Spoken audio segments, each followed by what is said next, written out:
ya ringan-ringan aja sebenarnya. Ya kita juga belajar, kita hanya sharing, kita hanya membaca gitu ya. Tapi kita harus belajar menelaah gitu. Nggak hanya membaca aja, tapi bisa juga diimplementasikan. Seperti itu. Tapi ini ada sedikit bocoran kemarin katanya Wah. Ustadz dadakan katanya. Bocoran. Kayak ujian Sebenarnya aja. kita kan jadi belajar juga gitu, bukan menjadi ustadz dadakan. Tapi dari situ kita juga harus menyerap ilmunya, jangan hanya mendengarkan saja tapi ya udahlah begitu aja, hanya itu aja. Nah, di situ yang harus kita ambil hikmahnya lah kalau dalam bahasa keren. Ini ada pepatah aja sih sini ada. Yang sering dibahas sama Bapak Romo Avandi. Rezeki. Wah, sama. Di sini saya selalu ingat sih sebenarnya ini dari orang tua sendiri gitu ya. Yang lebih dalam lagi sebenarnya ada sebenarnya. Yayang. Jangan bangun kesiangan karena rezeki dipatok ayang. Kalau bahasa Sunda Hayang rintit.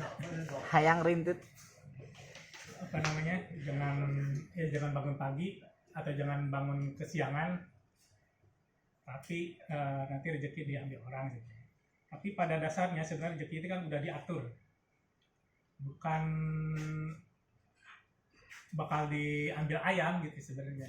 Nah di situ kita juga akan menelaah makna dari pepatah tersebut ya Romo ya. Nanti dijelaskan lagi sama Romo Avandi, mungkin akan lebih detail.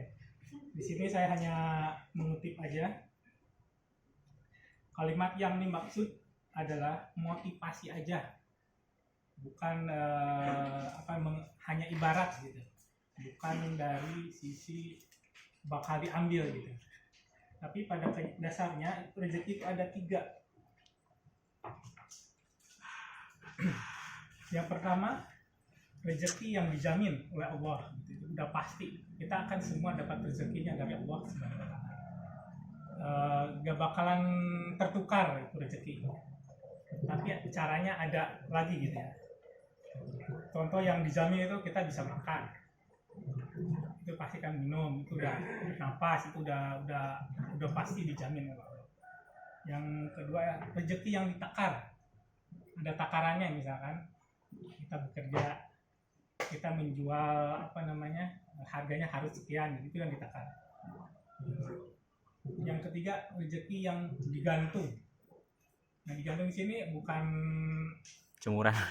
entar aja bukan, tapi mendapatkannya setelah kita berusaha, atau sampai di ujung kita akan mendapatkan hasil yang lebih.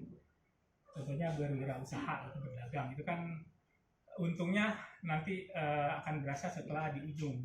Tapi ketika sekarang mungkin untung sedikit, dibalikin lagi modal, jadi modal lagi, baru dijual lagi dapat untung lagi. Nah itu di situ istilahnya digantungkan ya, bertahap gitu, nggak hanya pada saat itu kita mendapatkannya.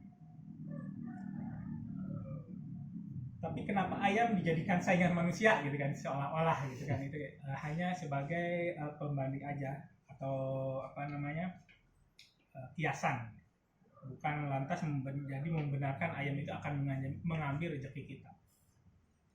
Jadi dalam menjemput rezeki kita harus lebih semangat gitu, maksudnya jangan sampai berleha-leha. Yang kedua, istilahnya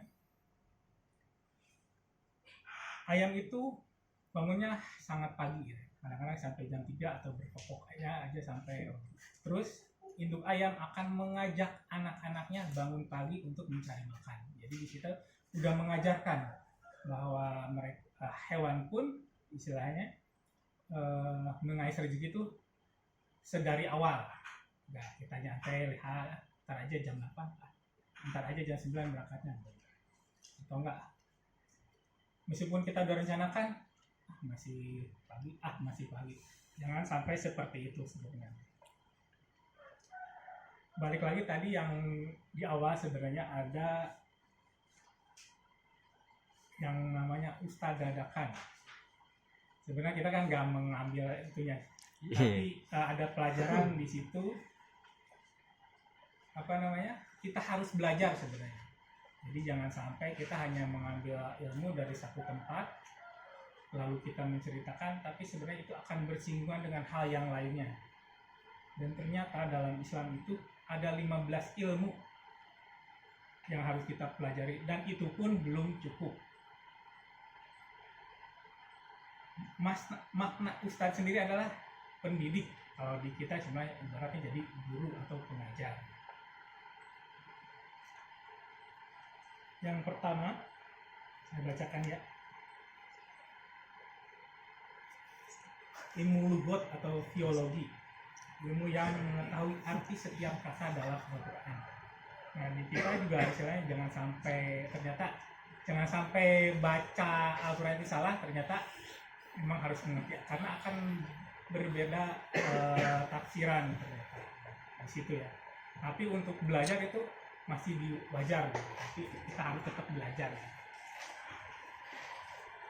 Ilmu nahwu, nah, kalau di pesantren mungkin yang pernah di pesantren pasti ada itu nahwu, sorot gitu ya. Ilmu tata bahasa, jadi ini kan harus belajar bahasa yang baik gitu ya. Cara menyampaikan ke anak seperti apa, cara menyampaikan ke orang tua seperti apa gitu. Jadi ada caranya juga. Ilmu syaraf atau syaraf di sini ya, perubahan bentuk kata. Nah, itu kan menjadikan artinya yang berbeda juga gitu. Ketika satu kata itu dimaksudkan untuk apa. Ilmu istiqaq atau arti kata nih, perkatanya. Meskipun satu kata ketika ada, kalau dalam bahasa Arab itu ada misalkan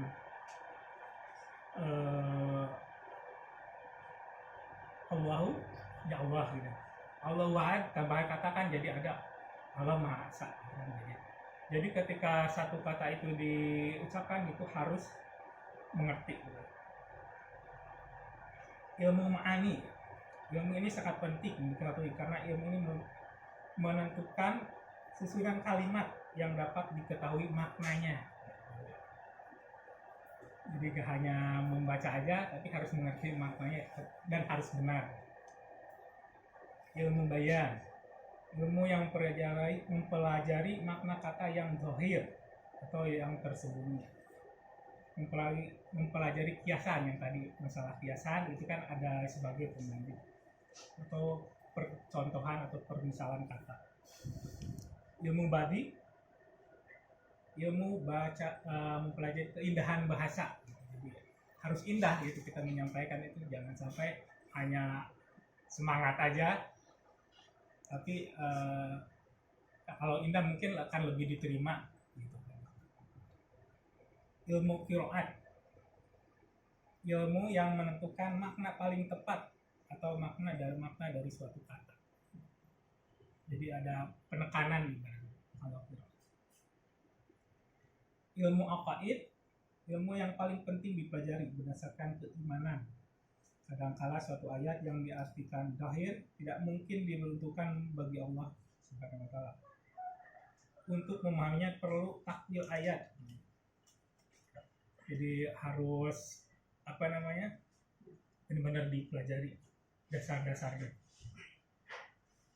Usul fikih, jadi ilmu mempelajari usul fikih sangat penting karena ilmu ini dapat mengambil dalil dan menggali hukum dari suatu ayat. Jadi ini sebagai dalil atau penjelasan gitu ya, yang dapat menggali hukumnya. Asbabun nuzul, nah ini mungkin yang pesantren pernah gitu ada pembahasan asbabun nuzul. Jadi ilmu ini menyeratkan atau menjelaskan sebab turunnya ayat dalam Al-Quran. Jadi kenapa diturunkan di Makkah misalkan, kenapa dijelaskan harus ada hukumnya qisas gitu, itu akan dijelaskan dalam asbabun nuzul ya, awal mulanya. Ilmu nasikh mansukh. Dengan ilmu ini dapat mempelajari suatu hukum yang sudah dihapus dan hukum yang masih tetap berlaku. Ilmu fikih adalah ilmu hukum ya, dan sangat penting dipelajari sebagai dasar hukum. Dasar menguasai hukum yang rinci dan mengetahui hukum yang global. Ilmu hadis ini adalah tentang penjelasan yang dapat menafsirkan ayat-ayat dalam Al-Quran. Yang terakhir ada ilmu wahbi, ilmu khusus yang diberikan Allah kepada hamba-Nya yang istimewa, seperti sabda Nabi, barang siapa mengamalkan apa yang ia ketahui, maka Allah akan memberikan kepadanya ilmu yang tidak diketahui. Jadi itu sudah bukan oleh Allah Subhanahu wa taala. Jadi itulah 15 ilmu yang harus kita pelajari untuk memahami tafsir dalam Al-Quran. Tidak hanya bisa membaca, dan kita juga harus belajar menafsirkan dan untuk dapat kita pahami. Dari 15 ilmu itu belum juga afdol gitu.